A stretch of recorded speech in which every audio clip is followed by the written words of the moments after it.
Hello, good afternoon, my dear teachers. This is your speaker for this afternoon, and allow me to share my screen so that I can humbly introduce myself to each and every one of you. Okay, just give me a few seconds to be able to connect to sharing the screen. Okay, here we go. Share. Okay.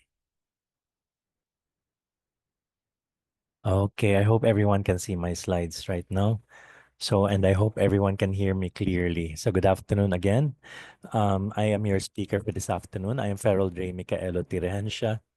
Thank you so much, Mr. Antoy, for the confirmation. And I have been teaching no, in the PARF system for the last 36 years. 27 years at Paraf Southridge, and 8 years, which I finished in Paraf Northfield School. And this year is my ninth year at Paraf Northfield School. So if you do the math, it's my 36th year of teaching or in the field of education. And so let me begin by mentioning to you the topic for this afternoon's talk, no? Fixing the fire, why discipline fails, and what to do instead. Okay, if you noticed, I put up a picture of a fire there, no? Because fire can be something that is positive or something negative. In in the case of being positive, it can symbolize leadership. It could also mean that you lead through darkness, and it could also mean a form of motivation from inside, no? Fire from deep within. But it could also mean something negative. Okay, so fire can be something that can hurt, that can burn.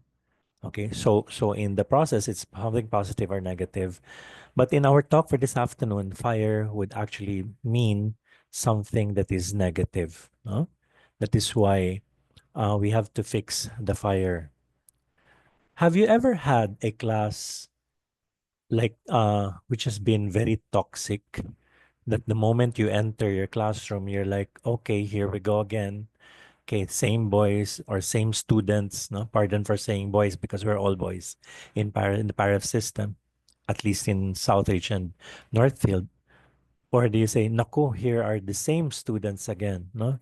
Causing misbehavior, no? Causing chaos inside the classroom. I have had, okay? In fact, when I was teaching, like on my first year, second year, third year, maybe up to the fourth year, okay, I've had classes which for me was a chaotic one. And I want you to hold on to that thought, okay? Because later on, I will be asking you to look into your own classes and see whether it actually matches, no? In fact, when I was going through my slides, I would sometimes smile because I'm reminded of all of those classes. Imagine 36 years. I've gone through so many classes, and I would remember some of them with the ones that are chaotic. And I would just smile and tell myself, okay, I'm happy that I went through them. That is why this afternoon, okay, I'd like to present to you first a short definition of the term discipline, the way teachers manage behavior to create a safe, respectful, and productive learning environment. I'd like to focus on the term of the word rather, manage. Okay, discipline is managing. It is not controlling. Okay, I also mentioned this in the previous talk that if you manage the class, okay, you don't control the class. Instead, you lead the class. That is why these three terms could be interchangeable, not discipline, managing, leading. Okay. Let me now proceed with this afternoon's goals. These are what we intend to achieve for this afternoon. No? Number one, discipline traps. What are discipline traps? These are our common mistakes. Okay, our pitfalls, our unhelpful patterns when we discipline or manage students. What are they? We are going to talk about them more in a while. And then what works? So if we have the discipline traps, what would actually work? Okay. And then number three, we have restorative responses. How do res- how do we respond? What would be our actions, our words, or behavior that would aim to repair harm, restore relationships, or rebuild trust? Okay. Let's all remember the three R's: repair, restore, or rebuild. And we'll talk more about restorative responses in a while. And number four, we have the redemptive routines. The redemptive routines would refer to those which are often used in personal growth, spirituality, and mental health contexts. Take note of the word routines, because this is something that we need to really um, master. If we can say master the routines that we actually would want to practice in our respective classrooms. And number five, we have to look into ourselves. We have to have self-assessment and tools. Let me now proceed. Number one, why does discipline fail? Okay. Are your actions extinguishing or fanning the flames? Are our actions um enable us to prevent more chaos inside the classroom? Or are actions actually effective inside the classrooms? That's something that I think we have to think about right now. Think of the classroom or the classroom situation that I ask you to think of, and ask yourself, um, were you successful in your disciplining this class? Or you need to improve on it and work on details which you may learn from this afternoon's talk. Let me continue. Okay, so here are the so-called discipline traps. Discipline traps, as I mentioned, these are the practices that we need to avoid. Okay, we need to avoid. That's why it's called a trap, because it is like you doing something and then you cannot continue, you cannot move because you were trapped in a situation that you cannot resolve. That's why these are traps which we need to avoid. Notice I used a picture of a boy. Actually, it's just the same boy, okay, with his face on the left and without his face on the right. I use this because it's very important for us to remember that when we fall into the discipline traps, okay, it seems like you are now having a student without a face, because we do not care, or we do not do the proper process in disciplining the student in such a way that we might fall into the trap of humiliating the boy, or maybe disregarding his being a human person, a human being. Okay, the lack of respect. So that is why I made good use of this picture of the same boy with and without his face. Let us begin by talking about the first discipline trap. The first discipline trap has to do with punishing without teaching. Question again: have you fallen into this trap before? Think of the situation that I ask you to think of regarding the toxic class that you have had experienced in your teaching career. Okay? Punishing without teaching. This is the reason why routines are important, because misbehavior is corrected without modeling the right behavior. So students don't learn better choices. The routines would include, okay, even the start of your class, the moment you enter, you tell your students, these are what we are supposed to do. These are what you're supposed to do. As soon as you enter, before you enter, in fact, you look at the class. If they're seated, you enter the classroom. If they are misbehaving, that's the time you call their attention. But if without the routines, you just enter the classroom and you start shouting and calling the attention of all your students, or majority or some of your students, then you are just punishing. And then you start sanctioning them. The both of you, step out of the classroom, stuff like that. And okay, why, sir? Because you were not seated when I entered, but you never introduced that to us. That is why it's important that we have routines in our daily classroom, in daily classes, in our respective classrooms, because we don't punish without teaching them first. Okay. Or of course, you can do the reverse. No, maybe they did something which is not part of your routine. but you have to call their attention and make sure that you teach them the proper behavior. You model to them the proper behavior, because if they see you shouting and then you shout as well and then you sanction them for shouting, but sir, who sanctions you whenever you shout at us?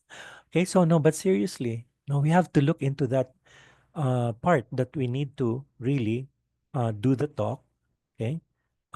Practice what we preach. Okay. Number two, collective punishment. Guilty. I'm guilty. I am guilty for that before, no? Because there were situations before that when I entered the classroom, wrote something on the board. I remember it was still a blackboard at the time, and then someone threw a chalk at me, and then I was writing, so I looked back.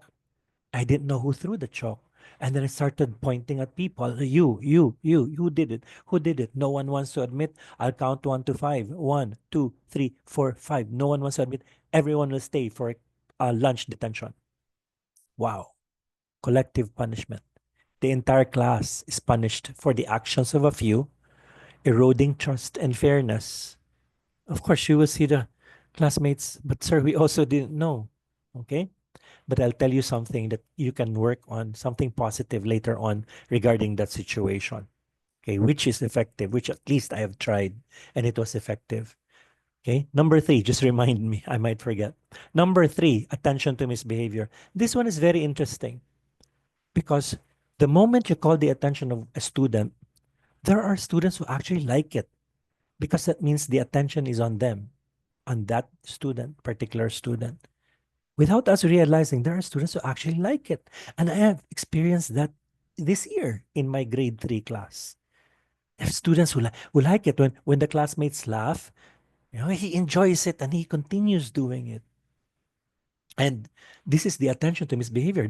They think, no, this is a disproportionate attention to bad behavior inadvertently rewards it and encourages repeat offenses. And he would think na, ay, okay pala, I can do this because my teacher notices me, my students would notice me, so I'm gonna do it. And he will think that it's okay, even if you say no, it's not okay. But because you continue to call his attention, okay, talking out of turn, talking out of turn, talking out of turn, then I will continue because I get the attention of the teacher. That is what is meant with number three. Are we guilty of that? Before, yeah. Number four, inconsistent punishment. This is what reminds me of the time when teachers have favorite students. Okay. Do you have a favorite student? Okay. Just you don't need to mention, but I must admit, I do. Okay. I do have favorite students. I always defend myself by saying, if Christ had a favorite apostle, in the person of Saint John, who was the bunso among, or the youngest, no, bunso, the youngest among the apostles, then I think I also can have my favorite students. I realized that it is not healthy. It's not healthy because sometimes I give leeway to them. Okay, because it's difficult. No, you can have inconsistent punishment. So, for example, one of your students made noise, talked out of turn, and then you call his attention. Okay, you have an IR, and then you have your favorite, quote unquote, favorite students, and talk out the turn. Sir, why doesn't he get an IR? How come I have an IR? I just said this while he talked out of turn, like constantly, repeatedly. So they see that, no? And that's inconsistent punishment. Different students receive different consequences for the same misbehavior, leading to confusion and resentment.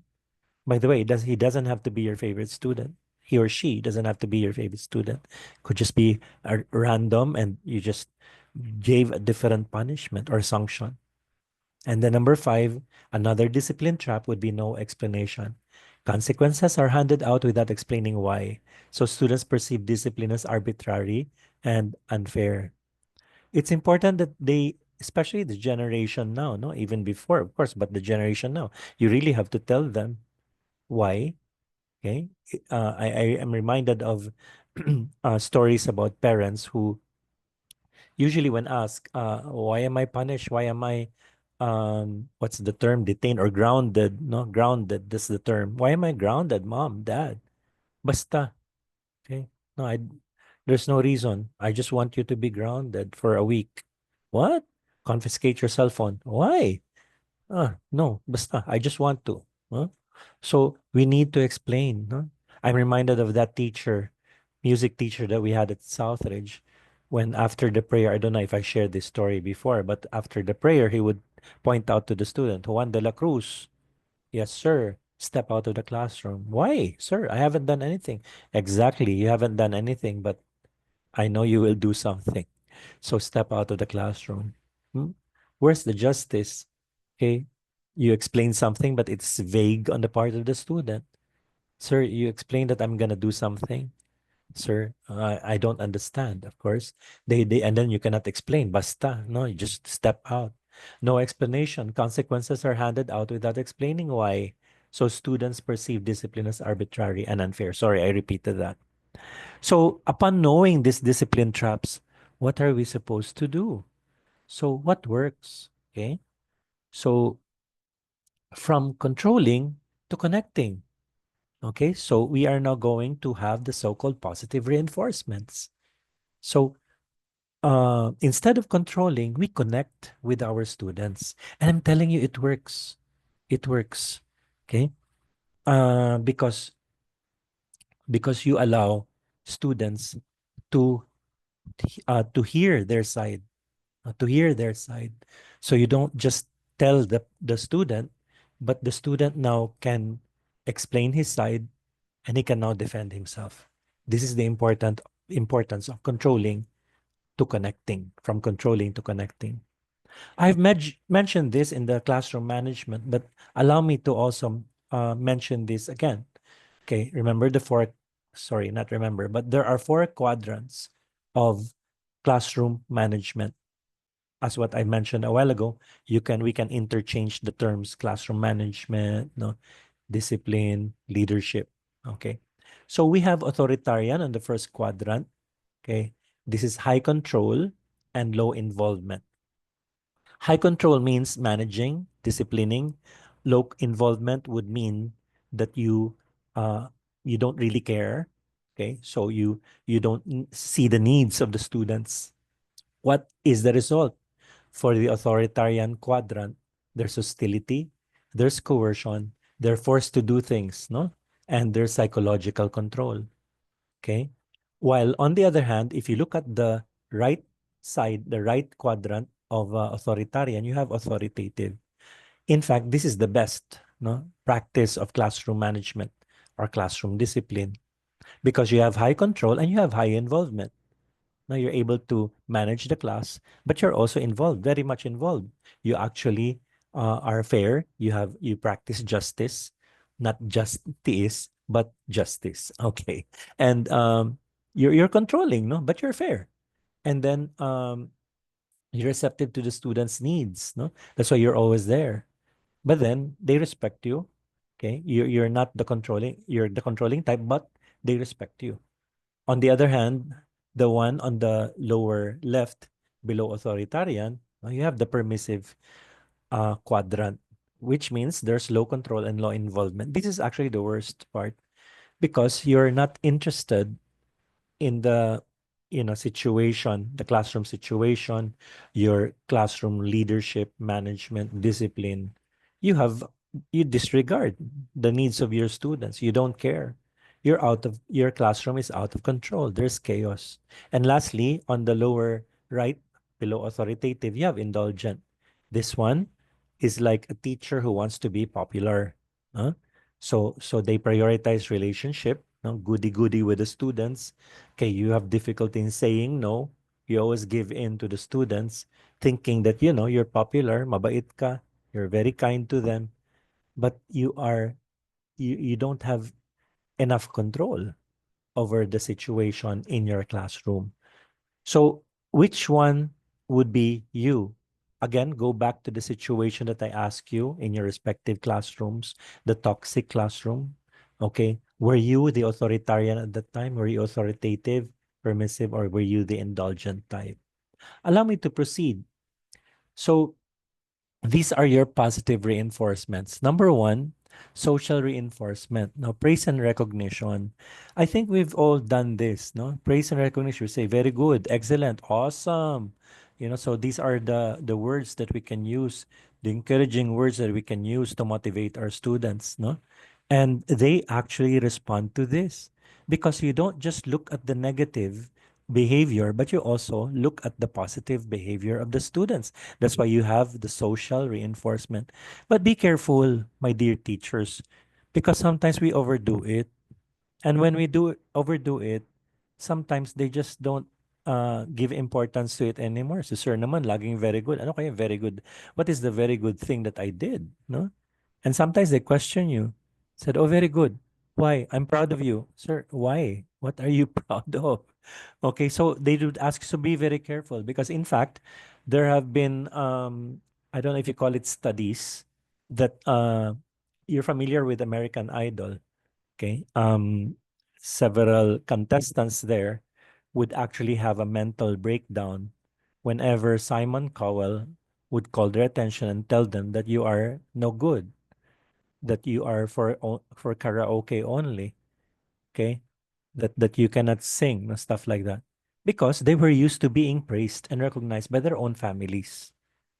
So in the process, when they go out, when they join American Idol, they think that they are actually good singers. They're actually good singers. In fact, they're not. It's because the parents or maybe their close relatives, extended family would always praise them. Oh, you sing very well. No, you're a very good singer. Okay. Only to find out that in reality, they're not. So we have to be very careful when doing social reinforcement. We cannot just praise and praise without really being objective.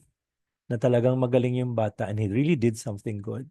In fact, I would also encourage nonverbal cues, no? The mere nod, the mere smile would actually make their day. I've done that. I've done that.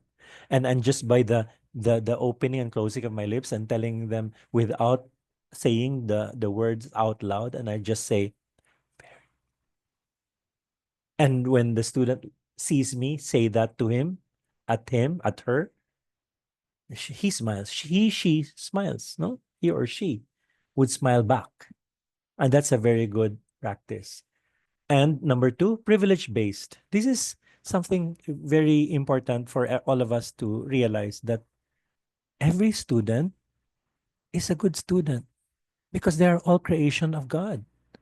And they are good people. If you see them nako misbehaving and all talking out of turn, running around the classroom, so, you're no good. No, there's something good in each and every one of them. In fact, each and every one of us.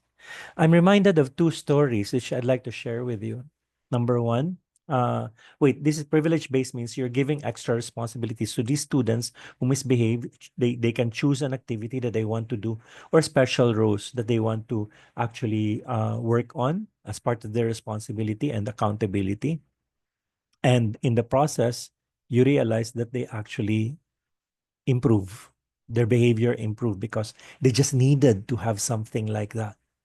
The first story I'd like to share with you actually came from Mr. Rentoy. This is his own experience.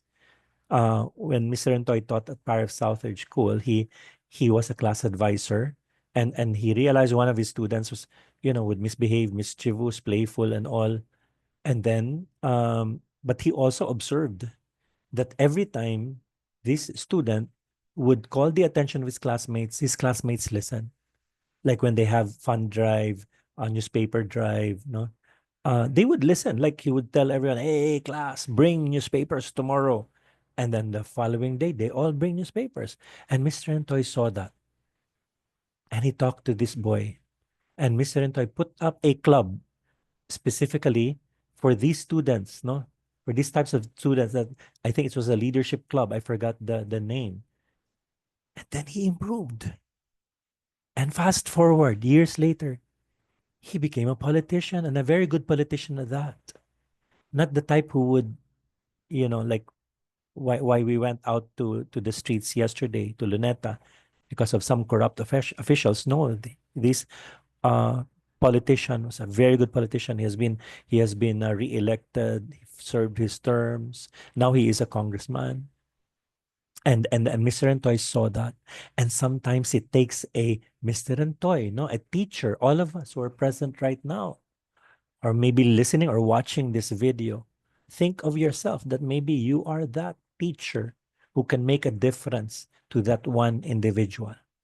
Okay, so that is the extra responsibilities. These are the extra choice of activities, the special roles that they will portray. Second story I'd like to share with you. Are you familiar with this actor named Jake Cuenca? He was actually my former student at Paris Southridge. And at the time, I'm telling you, he was grade school. He was mischievous. No, he was loud. He would quote unquote bully. No, quote unquote, huh? Would bully students. No, because he's tough. He would be energetic. No, he would be playful. No? And then I spoke to him, and then I said, Jake, oh, what's this I heard? You, no, sir, I did not do that. No, I was just playing around. I was just being playful and all. And then I said, maybe we should channel, no, that energy. Then I said, be a member of the Southridge Server Society. In other schools, it's actually called the Altar Servers. And he did. And there was a transformation. He became better at school, studies. And at that time, he was best friends with Mikey Morada. No? Mikey Morada is also now a politician somewhere in Batangas. No? He is actually the husband of Alex Gonzaga.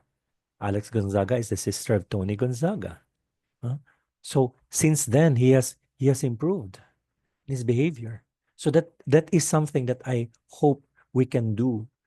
Okay, all of these students of ours, no, they have there's hope.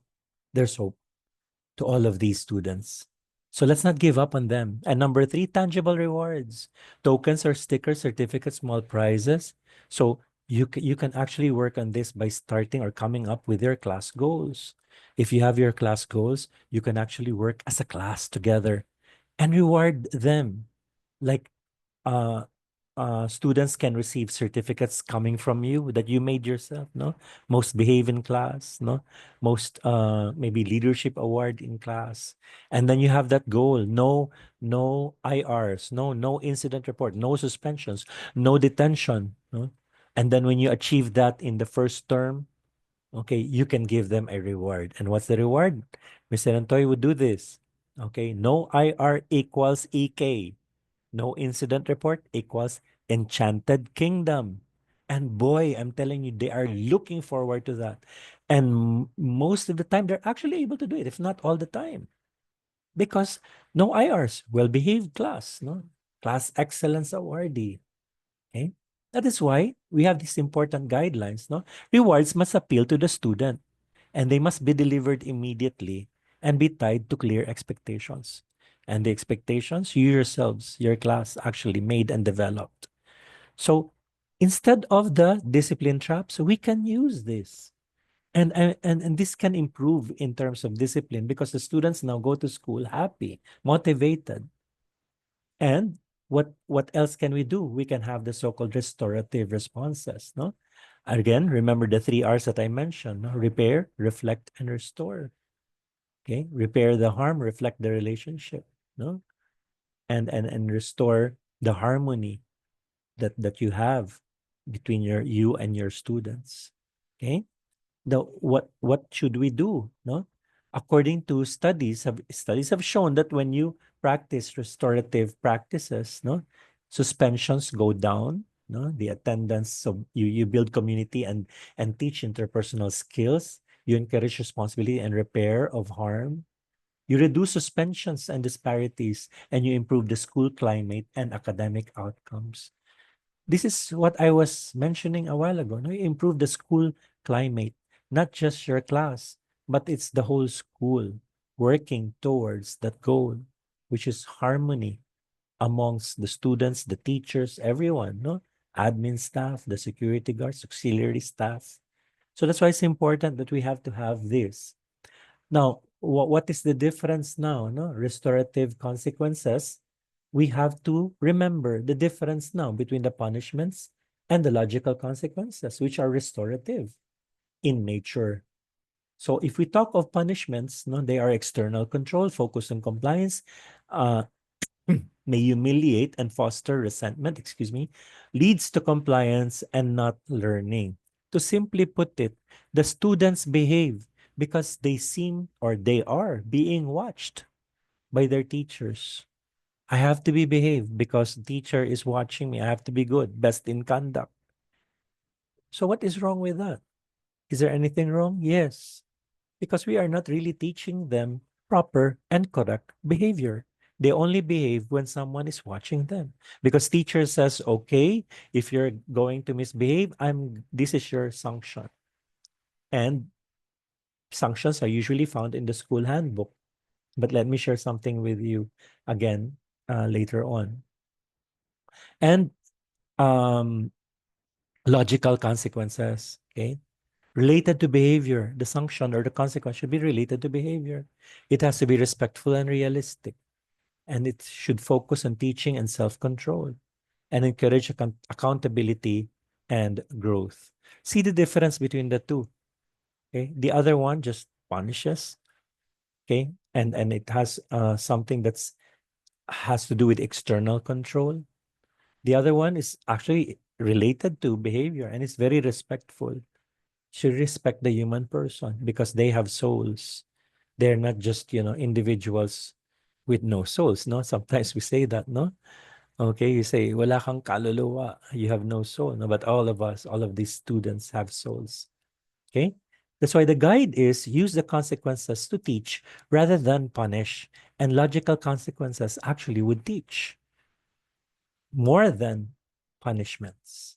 Okay, and I hope we can work on this aspect. Okay. And then, this is the fourth one. No, we have to also focus on redemptive routines. What are these redemptive routines? They refer to transforming hearts through guidance and grace. Let me show you the following examples. No, guidance and counseling. Gone are the days wherein you're called by the guidance counselor, and students will say, "Lagot." No, oh no, you have done something bad. No, in fact, it's important that we actually go to the guidance counselors because they help and provide support and coaching to address the root causes of our misbehavior. And in our schools, the power of schools, we have what we call the mentoring system. And in the mentoring system, we could actually discuss and support and provide for the root causes of of the misbehavior of the students. And number two, reason and modeling. Let's help students reflect on choices and consequences, and then model the behaviors you actually wish them to see. Again, I'd like to go back on one-on-one chats. Okay, talk to the person, talk to the student. There's no harm in talking to them. In fact, without us realizing, they actually appreciate it when you talk to them and tell them that, you use the I statements that I am disappointed with the kind of behavior that you manifested today. And let's work on it. No, I can help you with that, okay? But he or she has to make the decision making process. Effective communication. What is important here is the word listen. Okay, set clear expectations and listen actively. In fact, listen is the word, but it has to be active listening. Okay, because if we just hear what he's saying, the difference between listening from hearing, listening, you're processing what your student is telling you. Hearing is just goes one ear and it enters one ear and goes out the other ear. Use calm, respectful language even when correcting. Okay? Be firm, but still having that respect. Gone are the days when we shout at students, no? To the extent that our veins come out and then our voices become hoarse because we get tired from shouting. So there has to be effective communication. These are specific redemptive routines that we can work on. And number four, private correction and prevention. Of course, we call the attention of the students inside the classroom, but it's also good for you to pull out the student after class and talk to the student because he or she would appreciate it because you correct quietly and individually. Teach expectations proactively to prevent issues. Okay. And lastly, we have what we call self assessment and tools. I'm trying to recall now something that I promised you a while ago. That okay, so now I remember. So in case a student, before we continue and talk about self-assessment and tools, I remember I promised to tell you a very effective way of finding out, no, if a student throws a chalk at you while you're writing and you look back and no one admits it, and instead of falling into the trap of group consequences, okay, of punishing the whole group, the whole class, you can actually ask them to write their own incident reports. It will take time for you to read the whole thing, but you know naman, if you just read the first paragraph and you know that this is a good student, okay, you can just maybe put it aside and you just choose the usual suspects. Of course, that's bad, no? That you are actually that you are now putting titles on these students, no? Naming them names, but maybe we can start from there, no? We can start from the usual suspects. Read, no, read, so that you don't have to immediately sanction them. And then in the process, you will discover because they prefer to write it down rather than calling their attention. Tell them, you were the one who threw a chalk at me. Ayun ko, lagot ka, no? So your parents will hear about this and okay, and then you tell them, step out. No, you get angry and then you get tired. And then, but if you ask them to write their own incident reports, they're willing to write it down. And I have actually done this myself. Very effective. They write it down. They're very honest, no? And they would say, sorry, sir, I was the one who actually, and sorry, excuse me. And I am just really, frustrated. No, so I just threw it at you, but I'm really sorry. And of course, there has to be justice. No, there has to be justice. But then again, at least he man up, no, with his actions. Okay, so that's something that maybe you can again, no, reflect on, maybe in a situation that you went through, but look into that toxic class again that I ask you to reflect on, because this last part I will provide you with maybe one or two activities, which don't worry, I don't need to ask you for your answers. You just have to have this reflection, because we are now on self-assessment and tools. Know your discipline temperament. Let's begin. Okay, so we have four statements, and on the upper portion you have their rating. No, you rate yourself. Should be number one, rarely, sometimes, number two, often, three, usually, four, and always five. So these are the ratings. No, I will read the statement and then ask yourself, do I do this rarely or sometimes, often? And then that will be your score. For example, you say always, then you get 5 points. That will be your score, which is the highest, by the way. Number one, I enforce rules strictly and expect immediate compliance. Again, reflect. Okay. For those who watch the video, I think they can do this better. Maybe if you have time later, you can watch the video and then reflect. And then score yourself. Do I involve students in creating class rules and consequences? Do I avoid confrontation and often let misbehavior go? And number four, am I friendly with my students but rarely enforce rules? In number one, if you place number five, number four, okay, that means your higher scores. Your um, classroom management quadrant, you are an authoritarian if you have a high score in number one. In number two, if you have high scores in number two, I involve students in creating class rules and consequences. You are authoritative, which I mentioned is the best quadrant, best practice. And there you go, authoritative. And number three, if I avoid confrontation and often let misbehavior go, you are permissive. That's the third quadrant. Okay. And lastly, if you have high scores, when I ask, am I friendly with students but rarely enforce rules? Okay, you are indulgent. Okay, you prioritize relationship, but you have difficulty in saying no. You give too much freedom amongst your students. So you can do this as a self-reflection, okay? And find out, where are you now? Okay. Another exercise would be this, no? So the scenario, okay, is this: during a group activity, okay, Alex continually interrupts, no, his peers and making jokes. This is a group work, okay? Which discipline trap might you fall into? If you're going to ask me, actually, the discipline trap is, maybe I can fall into no explanation. I just tell him to keep quiet, shut up, sit down, okay, without explaining why. No? But what positive strategies could you use?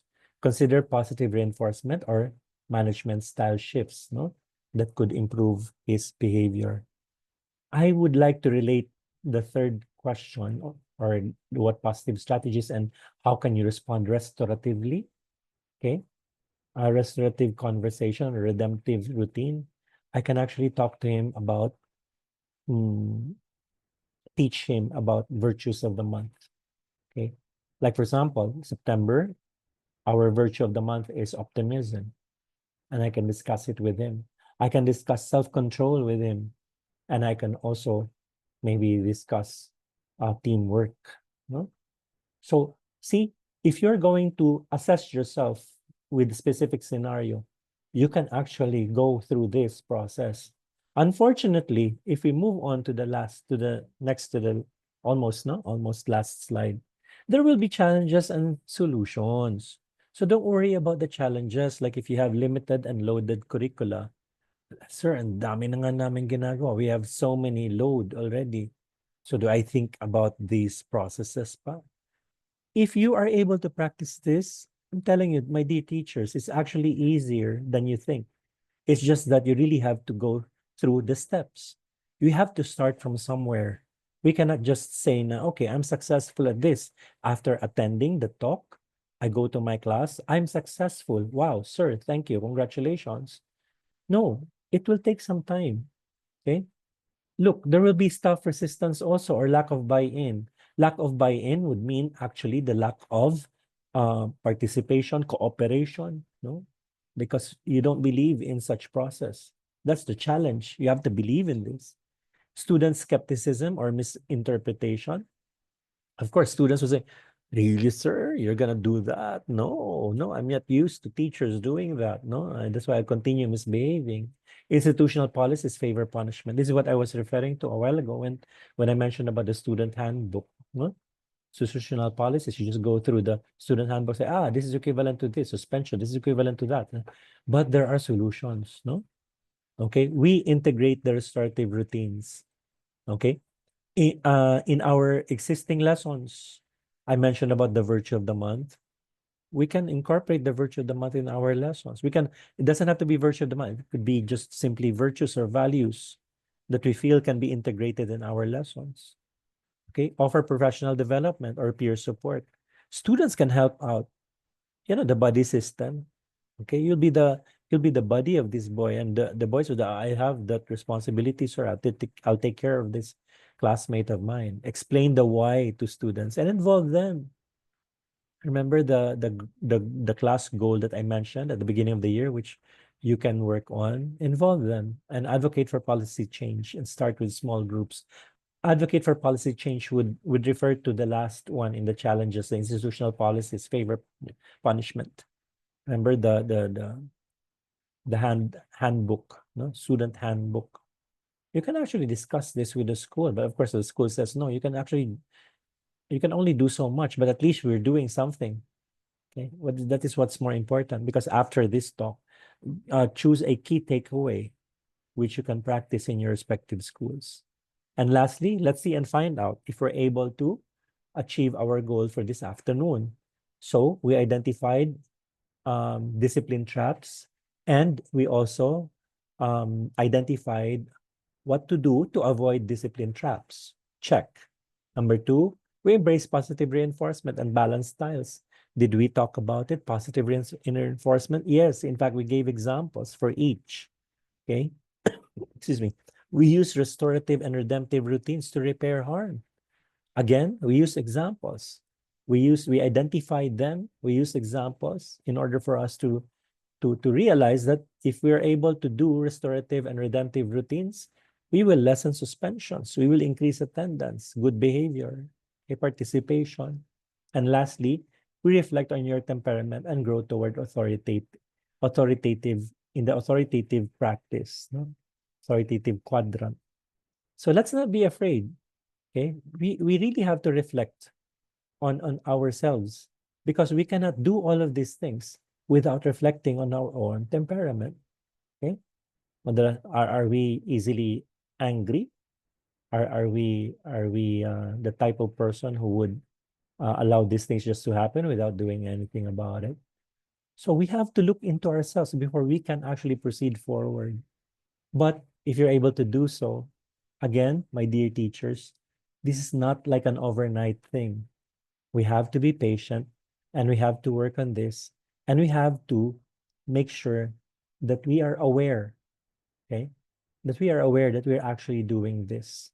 And we tell ourselves that, okay, I'm going to do this and I have to be firm, okay? But not high controlling. I mean, we can be high controlling, but we can also make sure that we manage our classes by also having that high concern, high care, okay, amongst our students. And lastly, okay, my dear teachers, I would like to end the talk for this afternoon, fixing the fire, why discipline fails, and what to do instead. What did you teachers notice? The fire is not anymore there. Because remember what I told you? The fire that I posted at the beginning of my talk is actually the negative type of fire, the fire that kind of caused chaos inside our classroom. I removed it now upon going through the process of knowing what we can do, okay, in order to fix the fire. That's why I removed it, so that you will now realize that, okay, the fire is still there now. Again, the negative type of fire. But wait, I learned something new. So the challenge is, think of your toxic class again and go through the process. What discipline traps did you do? What can you do to improve it? Because it is through this process that we can improve ourselves. So, my dear teachers, a pleasant afternoon to everyone. Thank you so much, Mr. Regencia. I just posted in the chat box the link to claim the certificate. You can now click on it and fill up the form to claim your certificate. We'll give you a bit of time, or some of you might prefer to scan the QR code that is there on the screen and then fill up the form. You should be able to receive your certificate in your inbox. We'll first close the recording.